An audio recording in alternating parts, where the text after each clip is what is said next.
Vamos ahora a presentar a nuestro primer invitado del día de hoy, el licenciado Julio César de la Rosa, coordinador de la Alianza Dominicana contra la Corrupción, ADOCO. ¿Qué tal? Bienvenido, ¿cómo le va? ¿Cómo está? Gracias, buenos días, complacido de estar compartiendo con ustedes en esta mañana.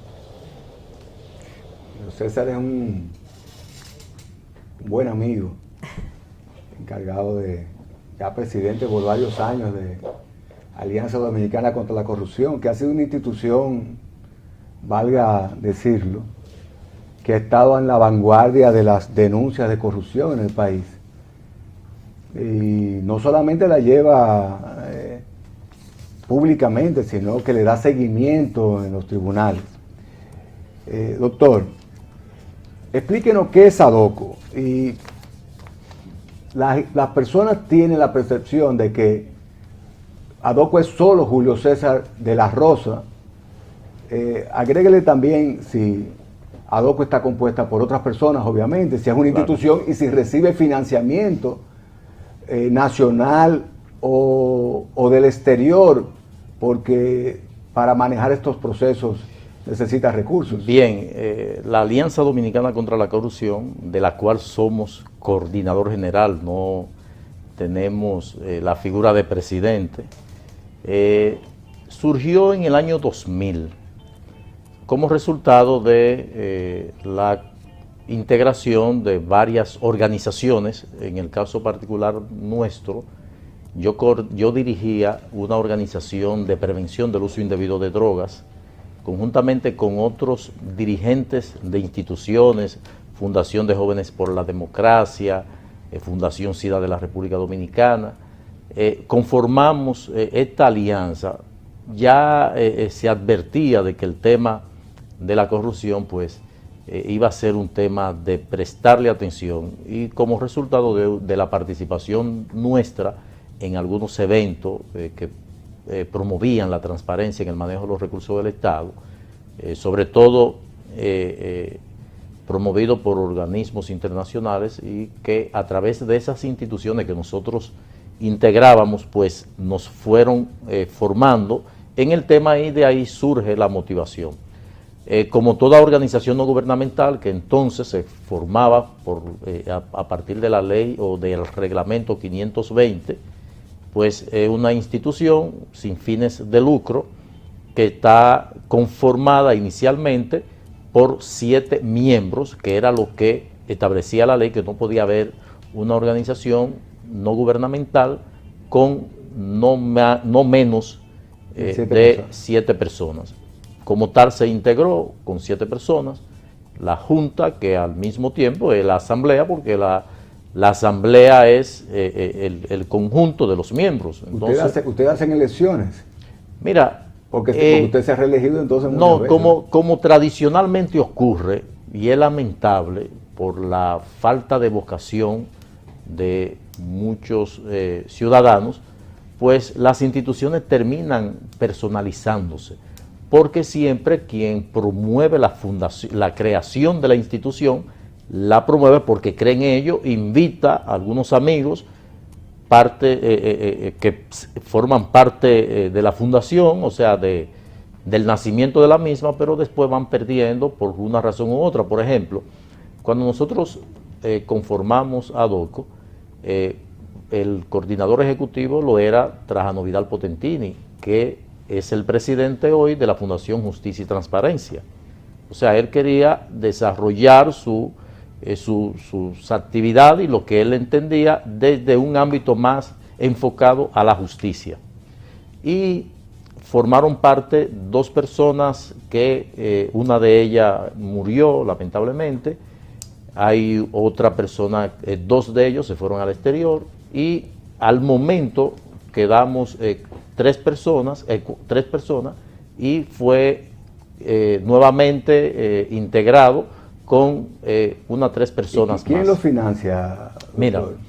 eso es parte porque se personalizan las instituciones, lamentablemente, porque quien cree en esa institución por la cual la fundó, pues termina prácticamente financiando la institución. En el caso nuestro, pues eso ha costado no solamente el sacrificio de dedicarle tiempo y dejar las actividades particulares a las que uno se dedica. En el caso particular mío, que soy abogado, soy consultor en varios temas de políticas públicas, como también profesor de la Universidad Autónoma de Santo Domingo, de la Escuela de Derecho y de Ciencia Política, o sea que tengo que estar imbuido en todas estas actividades como forma de poder producir y sostener. Entonces Julio César de la Rosa financia a Adoco. No exactamente, porque la condición nuestra de dedicarle el tiempo que donde tendría mayor costo sería en el pago de personal, y se funciona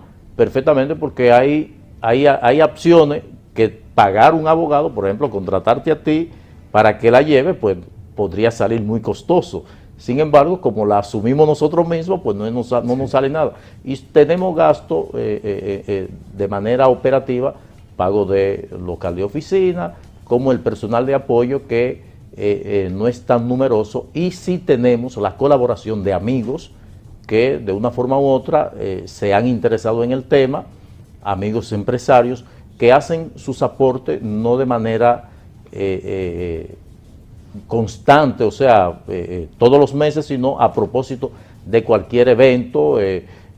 Tenemos una actividad aquí, necesitamos a un invitado, hay que facilitarle el pasaje, hay que facilitarle hospedaje, pues colaboran en ese sentido, y sí hemos tenido el desarrollo, la ejecución de programas con el apoyo de organizaciones internacionales, de donde sí hemos recibido contribución. Entiendo. Licenciado, en Adoco vemos, ahora entendemos un poco más la posición, pero nos queda una idea suelta. Hay tantos casos de corrupción que investigar y que darle seguimiento. ¿Cómo ustedes toman la decisión? Ustedes saben que, por ejemplo, a veces vemos que Adoco suena más en unos momentos más que otros, pero también eligen los casos ustedes, no sé si las 3 personas, el comité o el grupo de miembros de Adoco, eligen los temas que van a llevar, porque no pueden llevar 100 temas paralelos. Así es. Uno podría decir, ¿por qué Adoco no está investigando las denuncias de corrupción vamos a decir, todo lo que va a la Cámara de Cuentas, que pasa a la asuntos Procuraduría de gubernamentales? Vamos a tomarlo por ahí. O sea, ¿cuál es la política para elegir los casos que ustedes llevan, tanto con la parte jurídica como por la opinión pública? Así es. Nosotros, o sea, nuestra directiva está conformada... Perdón, sin que se politice el tema. Efectivamente. Porque muchas veces se acusa a Adoco de que puede politizar o traer un tema en determinado momento. Así es. Y se nos acusa siempre de estar aliado al partido que le ha correspondido estar en la oposición. Cuando era el PRD nos acusaban de PLDista, cuando es el PLD nos acusan de PRDista, ahora PRMista. Eso ya uno está acostumbrado a ello. Pues la junta directiva, en el caso nuestro como coordinador, llevamos los temas. Tenemos un equipo de colaboradores, por ejemplo, en el área jurídica, en el área técnica, de la ingeniería, en el área contable, de personas que nos colaboran, y a partir de el apoderamiento que por lo general vienen por una serie de informaciones que nosotros recibimos. Tenemos varios mecanismos de captación de denuncias por la vía web, por la vía directa, a través del correo electrónico, a través de la llamada. Entonces, haciendo uso de las herramientas que tenemos a nuestro alcance ahora mismo, la ley 200-04, libre acceso a la información, la ley 340 de compras y contrataciones públicas, 340-06, la ley del Distrito Nacional y los municipios en 276-07, que permiten ya uno poder tener una participación que antes de la existencia de estas leyes, pues era prácticamente imposible. ¿De qué forma? Nos llega una denuncia. Por lo general es una denuncia oficiosa, que puede partir de un interés particular de una persona que pudo haber sido parte del entramado de irregularidad que se ha planteado y que por una razón u otra, pues él opta por hacer la denuncia. O de una institución política de oposición también. Efectivamente, le confieso que en principio fuimos víctimas de personas que tenían un interés que no era el que llevaban al principio, y ya eso ha permitido que uno ahora pueda tomar con pinza y pueda profundizar. Por ejemplo, recién nos llega una información de una institución que por las denuncias se puede verificar que realmente hay irregularidades. ¿Qué nosotros hacemos? Pues solicitamos informaciones oficiales a través de la ley 200-04 para entonces verificar si lo que se está denunciando tiene realmente alguna relación con la información que nos va a suministrar el medio. ¿Existen pruebas o no? Efectivamente, entonces, como atendiendo a la pregunta de Michelle, que uno toma lo que es lo que está en el ambiente, o sea, un caso que de una forma u otra sentimos que afecta lo que es la institucionalidad del país, donde hay evidencia, hay pruebas de que el tema debe ser de interés nacional, pues eso evidentemente que uno automáticamente no necesariamente tiene uno que enrolarse, sino que lo enrolan. Porque lo primero es que los medios de comunicación que tratan el tema, pues lo primero que van es a buscar la reacción nuestra. Y eso entonces hace que uno se involucre y amplíe las investigaciones. Respecto a la Cámara de Cuentas, nosotros monitoreamos todas las auditorías que publica la Cámara de Cuentas y vemos si tienen vocaciones judiciales, porque hay muchas de las auditorías que tienen salvedades, observaciones de tipo administrativo. Entonces uno dirige la atención a que esas observaciones pues puedan ser cumplidas por las instituciones, como también le solicitamos todos los años a la Cámara de Cuentas que incluya una serie de auditorías de instituciones en el cronograma que elabora para el año próximo. Claro. Y como ante la denuncia que se han hecho de irregularidades en algunas instituciones, entonces uno solicita la auditoría. Esa es la metodología y me luce correcta, obviamente. O sea, usted nutrice de la información de la Cámara de Cuentas o de denuncias que están en la palestra, buscar la información, aprovechando la ley de libre acceso a la información pública y con sustento y responsabilidad presentar sus denuncias ya formales. La pregunta de Michelle tiene un trasfondo también importante, y es que en algunos procesos de algunas instituciones de la sociedad civil que se ocupan del tema de la corrupción, han surgido comentarios, inclusive acusaciones, de que han utilizado ese nivel de influencia pública que poseen para extorsionar a presuntos funcionarios corruptos o reales funcionarios corruptos, ¿verdad? ¿Qué opinión tiene usted con respecto a eso? Mira, eso nosotros debemos reconocer que es una posibilidad, como se da en la clase médica, de que hay un cirujano que le dice que hay que amputarle un miembro sin haber necesidad, con la intención de obtener un beneficio. Claro. Un ingeniero te hace una obra a sabiendas que la obra puede colapsar porque no utilizó los materiales que requería, y nosotros no podemos ser la excepción. Ahora bien, es un mecanismo de defensa de aquel que de una forma u otra tiene la vinculación en un acto irregular, en un acto de corrupción, y cuando se ataca ese acto, pues es parte de ese mecanismo de defensa, de acusar a quien está acusándolo de que está buscando un interés más allá del que realmente exhibe la institución. O sea, nosotros no podemos descartar de que eso se haya producido. Ahora, yo planteo lo siguiente, y sobre todo cuando se trata de la clase política. El político tiene un recurso que le ha dado resultado inclusive para justificarse ante sus familias, ante sus hijos, padres, esposa y amigos. Eso es persecución política. Ese es el primer cliché que se utiliza cuando hay una acusación, y resuelven todo porque la familia entiende que es por una persecución política. Entonces, en el caso nuestro, que hemos gozado de la confianza de entidades internacionales, que hemos enfrentado, hemos asumido posiciones frente a quienes están dirigiendo el Estado al momento, que tienen todos los organismos de seguridad, todos los mecanismos como para aprovechar la gran oportunidad de poder desenmascarar a una institución. ¿De qué forma? Bueno, dándole seguimiento y verificar y agarrarlo con algún elemento que pudiera demostrarse que realmente la intención de esa institución es esa. Doctor, entendido. Doctor, ADOCO participó precisamente en un proceso muy sonado, que es el proceso del senador Félix Bautista. Yo creo que ustedes son de los denunciantes iniciales, claro, o querellantes iniciales.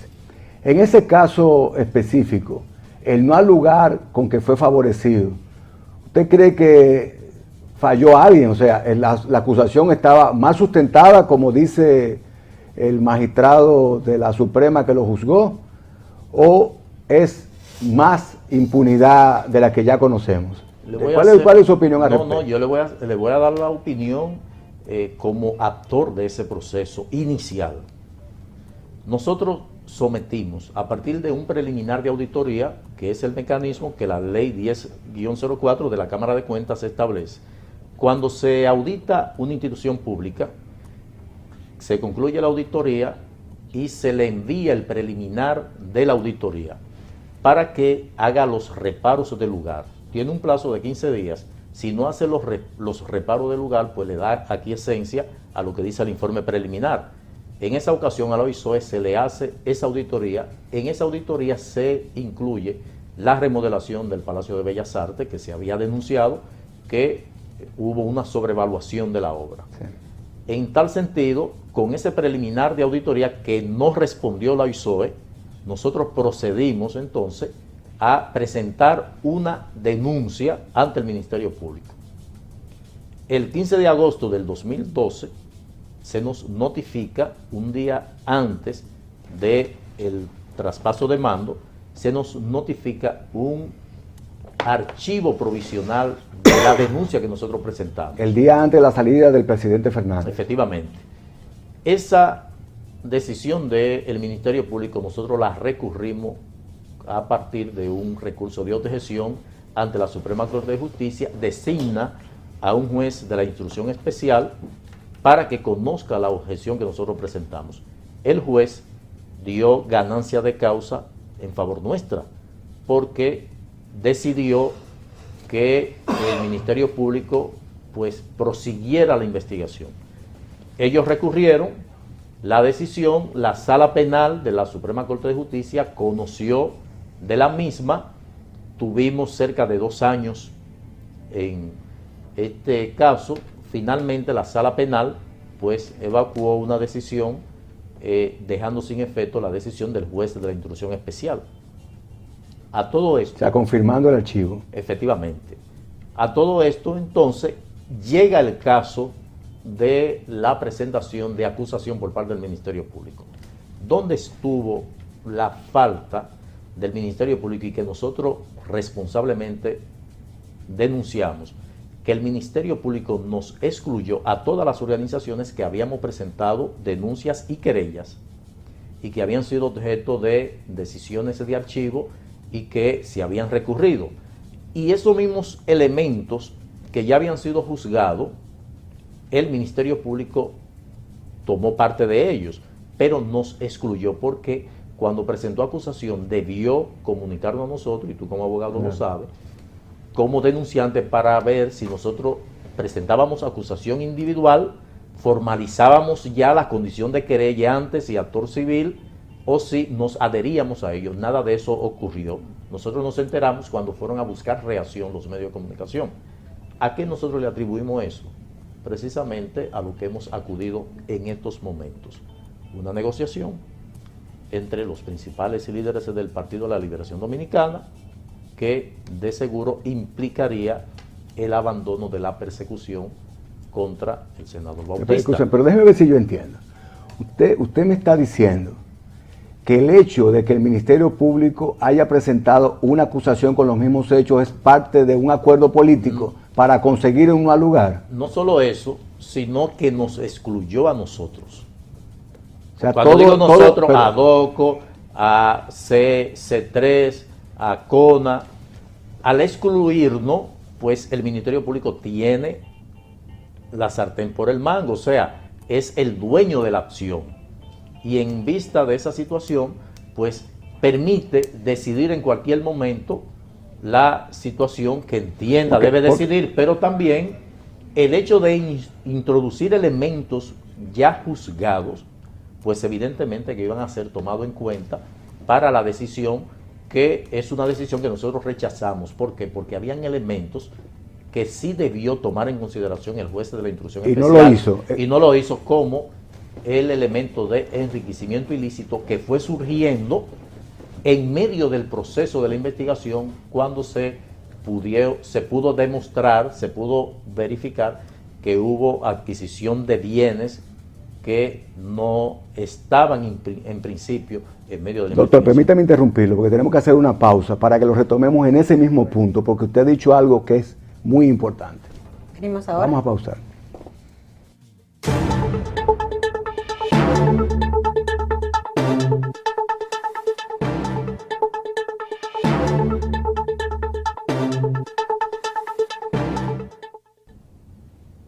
Estamos con el doctor Julio César de la Rosa, de ADOCO. Doctor, nosotros queremos retomarlo exactamente donde lo dejamos. Usted estaba expresando algo que a mí me resulta gravísimo, y es que, siendo el procurador político del mismo partido de gobierno de un imputado llamado Félix Bautista, que es senador y secretario de organización de ese partido, la acusación presentada a propósito tenía debilidades que provocaron esto en no lugar. ¿Es así? Así es. Nosotros en su momento pues lo denunciamos. Primero, la exclusión de las organizaciones que habíamos puesto en movimiento la acción pública, o habíamos combinado al Ministerio Público a poner en movimiento la acción pública. Fuimos excluidos, o sea, algo inexplicable, y nosotros se lo atribuimos a el interés que tenía el Procurador General de la República de, llegado su momento, ante una eventual negociación de tipo político partidista, porque él tiene inclusive aspiraciones presidenciales dentro del Partido de la Liberación Dominicana. Entonces, en atención a ello, ese expediente mal instrumentado, que dicho sea de paso, el juez tenía elementos para evacuar un auto de envío a juicio. De envío a juicio, o sea, de poder dar la oportunidad de que las fallas que tuvo la instrumentación del expediente pues pudiera ser dilucidado en un juicio de fondo. Entonces, ¿qué nos hace pensar a nosotros? Nos hizo pensar a nosotros que fue adrede, primero para que la situación tuviera un bajadero ante una eventual negociación y la exclusión de nosotros, porque de esta forma, de abandonar el Ministerio Público la persecución, nosotros podíamos continuar. Pero es que el Procurador General se presentó en la audiencia y con mucho ánimo y con mucha fuerza insistió en la veracidad y sustento de su acusación. Todo esto era una farsa, yo no lo puedo creer. Es que no concluía ahí, no era una presentación de 20 minutos con un carácter mediático, evidentemente. Muchas de las decisiones se conocían primero en las redes sociales que en la audiencia, y por ello nosotros no le vimos el carácter que realmente ameritaba un caso de esa envergadura. Y por ello siempre hemos abogado de la necesidad de que haya realmente en la República Dominicana un Ministerio Público realmente independiente del Poder Ejecutivo, de que no dependa del Poder Ejecutivo, como ya hay experiencia en el caso de Colombia, que todos sabemos que cuando le correspondió a un fiscal, Alfonso Valdivieso, conocer o investigar al expresidente Ernesto Samper, pudo hacerlo, no obstante ellos pertenecer al mismo partido, pero la configuración o la conformación del Ministerio Público allí la hacen estamento ligado a la justicia, el Consejo de Estado, la Corte Constitucional y la Corte Suprema de Justicia, y siempre de una terna que presenta el presidente de la República escogen al que se advierte que pudiera resultar más hostil al presidente de turno, como una forma de equilibrar, y por eso fue posible. Entonces, creemos que es de la única forma que se puede evitar situaciones. Es un contrapeso que necesitamos aquí. Así es. Así es. Alianza Dominicana contra la Corrupción, el nombre del organismo. La opinión pública, que vemos que en todos los casos, usted habla de que ustedes toman los casos que están en la opinión pública, que los casos se llevan desde el punto de vista mediático, inclusive aquí han venido, en este programa han asistido magistrados que nos dicen que ahora se llevan los juicios paralelos, que es el juicio de la opinión pública, de los medios de comunicación y el juicio real. ¿Usted no cree que, comenzando con el mismo nombre de la institución, cuando ustedes toman un caso, antes de llevarlo a la parte pública, a las redes sociales, debiera ese caso ser procesado en la justicia y saber si tiene fundamentos o no, por el daño que puede ocurrirle a las personas que realmente no hayan cometido estos actos de corrupción? Mira, ya hoy día... Porque perdón, pero ustedes, a ti te toman un nombre, una institución como la suya, toma un acto que entiende que es de corrupción, hasta por la simple opinión pública, lo lleva a la justicia o lo lleva a los medios de comunicación y tú eres preculpable. Y si tú tienes más medios o más gente que te invitan a programas o más publicidad o más noticieros que lo hacen o más seguidores en Twitter, tú eres más culpable que el otro que a lo mejor no lleva la defensa. Entonces podría ser, si al final o tú no tienes indicio o tú no tienes culpabilidad en el hecho, entonces tú quedas como un inocente, un culpable que no se probó su culpabilidad, pero a lo mejor tú eres inocente. Mira, yo entiendo, es legítima la preocupación suya. Primero, ya hoy día, por la diversidad de los medios de comunicación, cualquier planteamiento que se haga o cualquier denuncia, que en muchas ocasiones el hacer la denuncia surte su efecto de cara a lo que uno persigue. Claro. Porque no es contra monjas de la caridad que se hacen las denuncias. Cuando se hace una denuncia es con una persona, porque hay muchos funcionarios que ni siquiera se mencionan. Entonces, cuando el río suene, porque agua trae, se pueden dar excepciones de personas que realmente no tienen nada que ver con un hecho que se le imputa, y que en el caso nuestro, mire que somos cuidadosos, y Fidel como abogado lo sabe, la diferencia que hay de una querella y una denuncia. Cuando uno presenta una denuncia, uno le está diciendo al Ministerio Público por algo que ya uno ha podido verificar de que es recurrente, le dicen, mire, está ocurriendo tal cosa, investigue. Ahora, de que por el componente político que eso envuelve, que aprovechen los contrarios hasta dentro del mismo partido una situación como esa, pues ya eso escapa del interés de nosotros de que se resuelva la situación y sobre todo de que el Estado, de que los fondos públicos no sean afectados. Además, Julio César, es saludable, doctor. No solamente eso. ¿Sabe por qué es saludable? Si quieren ser figuras públicas, si quieren ir a la palestra pública en el Estado, tienen que someterse al escrutinio, tienen que ser transparentes, porque eso es lo que pasa. Por ejemplo, y el que no tiene ninguna hecha no tiene ninguna prueba. Ahora mismo hay una ley de declaración de patrimonio, hay decenas de funcionarios que no han presentado la ley. Ya la Cámara de Cuentas 2 veces ha publicado que tienen 60 días, luego que tienen 30 días y nadie ha presentado la declaración jurada de patrimonio. ¿Qué puede hacer ADOCO? Bueno, terminado el plazo, solicitarle a la Cámara de Cuentas cuáles funcionarios no procedieron a cumplir con la ley y nosotros someterlo, independientemente de que sean. Porque ¿Qué sanción tiene la nueva ley? ¿Qué sanción tiene la nueva ley? Tiene en el ámbito administrativo, se considera la no presentación como una falta grave de tercer grado que conlleva la destitución de inmediato.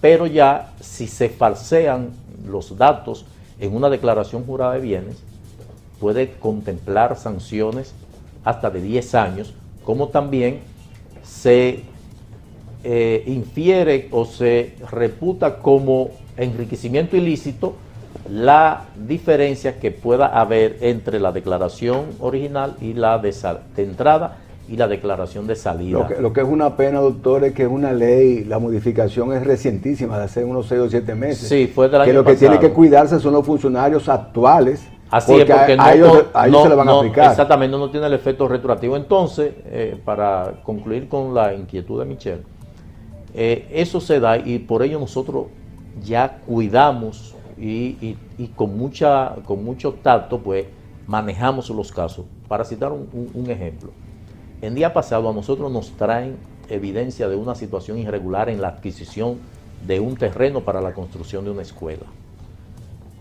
Nos llega la información, nosotros, porque entendemos que la inversión del 4% debemos protegerla, fuimos parte de la coalición por una educación digna, exigiendo que se cumpla la ley de inversión del 4% del PIB en educación.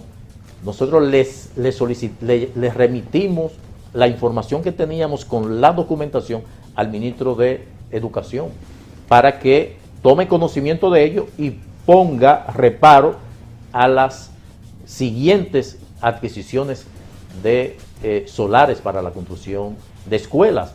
O sea, no queremos alarmar de que hay un acto irregular, sino lo comunicamos a la autoridad. Y eso ocurre en muchas ocasiones que por el simple ejercicio de nosotros enviar una comunicación solicitando una información, ya eso es una alarma. Claro. Dicen, espérate, por algo se está solicitando esto. Entonces ahí vienen los reparos que a veces no salen a la luz pública, pero se logra. Para citar un caso, el ejercicio de la organización que coordinamos en demanda de información. En los años 10, 11 y 12, el boletín del Tribunal Superior Administrativo venía con muchas decisiones sobre recursos de amparo o acciones de amparo que nosotros incoábamos por negación de información. Ya se ha reducido las acciones de amparo porque ya cuando solicitamos una información las instituciones nos la dan, pero ya están colocándola en su página web.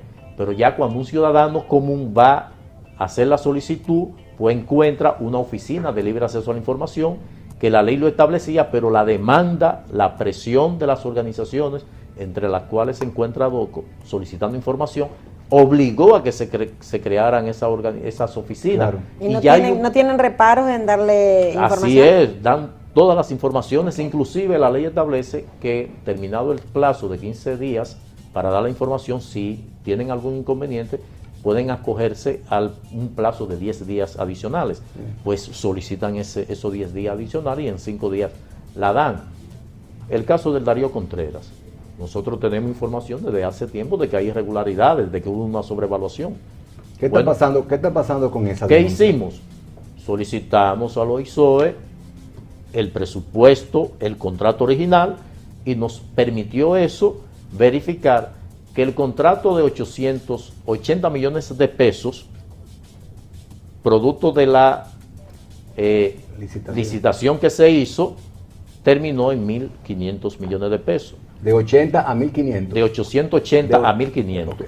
La ley establece que no podrá modificarse un contrato que varíe o que se cambie el objeto del contrato, y mucho menos podrá aumentarse en más del 25% del costo original. Este contrato se aumentó en el 88%. Hay una violación flagrante de la ley. Pero ¿qué ha pasado con esa denuncia? Porque bueno, después solicitamos, se la llevó la reelección. No, solicitamos a la Cámara de Cuentas la auditoría de que convoque a una licitación para que una empresa privada pues haga una auditoría. Cuando hablamos de una empresa privada, por lo complejo que es una firma contrato, de auditoría privada. Efectivamente, que tenga los peritos que realmente requiere y la celeridad con la que se necesita.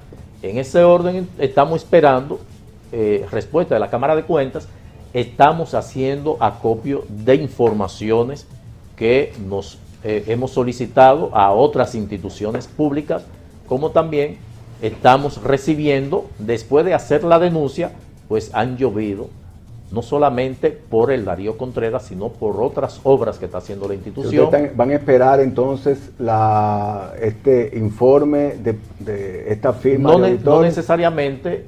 Pudiéramos ya, con lo que venimos copilando, pues accionar y dar el tiempo en medio del proceso, que sea el Ministerio Público que procure una vía, inclusive a través de organizaciones que están llamadas, que pueden realizar la auditoría y participar de cualquier investigación, como el CODIA, pero ya cuando el Ministerio Público que hace la solicitud, pues es diferente.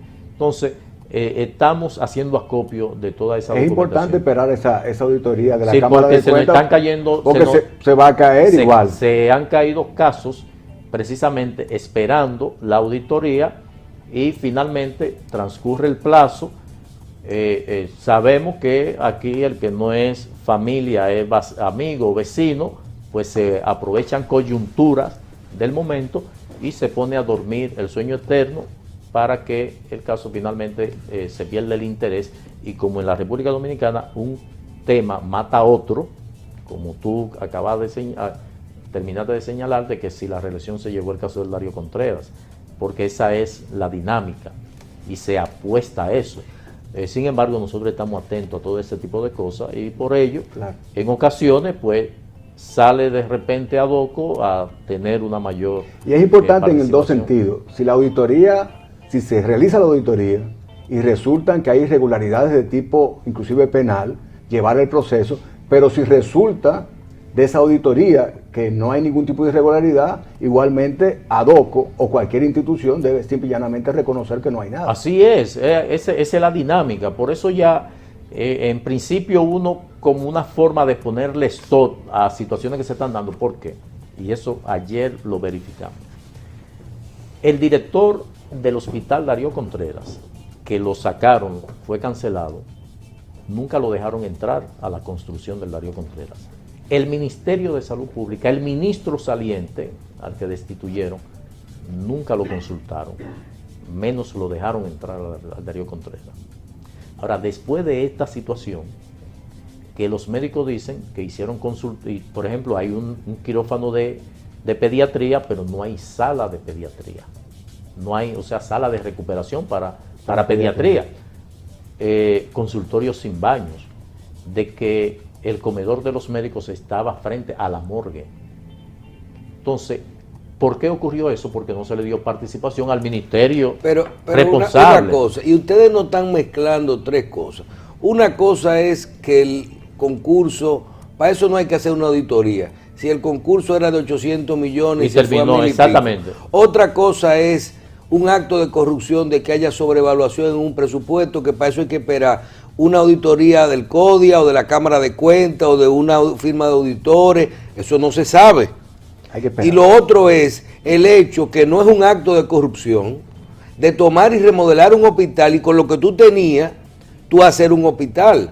Porque tenemos que separar las cosas porque el comentario al margen de la importancia que tuvo el que eso se airee es que a estos funcionarios del Ministerio de Salud que debieron darle participación se le impidió prácticamente. Sin embargo, ayer el director de la ISOE estaba en el Hospital Cabral Ibáez de Santiago, que está sometido a una situación similar, y ya le está dando participación. Bueno, aprendió la lección. Entonces, ese es el resultado. Finalmente, doctor, brevísimo, muy breve.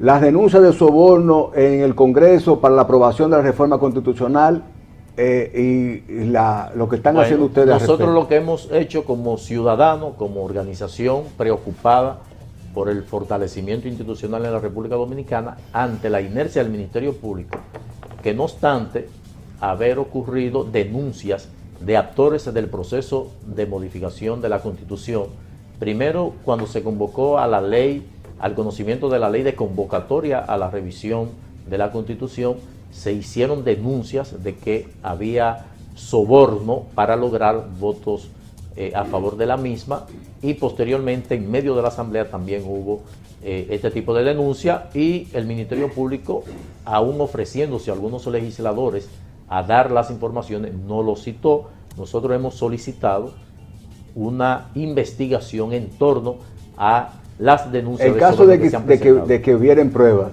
¿qué sanción le corresponde al participante en el soborno? El sobornado y el sobornante. Claro, sin duda que si se materializó el hecho denunciado, pues evidentemente que tiene vocación judicial por la vía penal. ¿Usted cree que de verdad hubo soborno?